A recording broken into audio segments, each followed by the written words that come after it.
యూట్యూబ్లో ఇన్స్టాగ్రామ్లో కూడా స్క్రోల్ చేసినప్పుడు ఒక 2 వీడియోస్ చూశాను.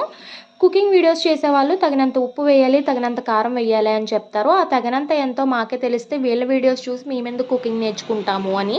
సో ఆ క్వశ్చన్కి నేను ఆన్సర్ చేద్దాం అనుకుంటున్నాను. అందరికీ నమస్కారం. ఎలా ఉన్నారు? బాగున్నారా? Welcome back to our channel మీ రాజమండ్రి అమ్మాయితో ముచ్చట్లు. ఆ క్వశ్చన్కి నా వేలో ఆన్సర్ చెప్తాను. నచ్చితే లైక్ చేయండి. ఆన్సర్ ఎలా అనిపించిందో కామెంట్ చేసేయండి. సో మనం రెగ్యులర్గా పెరుగన్నం తింటాం కదా, పెరుగన్నంలో ముందు కొంచెం ఉప్పు వేసుకుంటాం. సో సరిపోలేదు అనుకో టేస్ట్ చేశాక మళ్ళీ అడ్జస్ట్ చేసుకుంటాం కదా.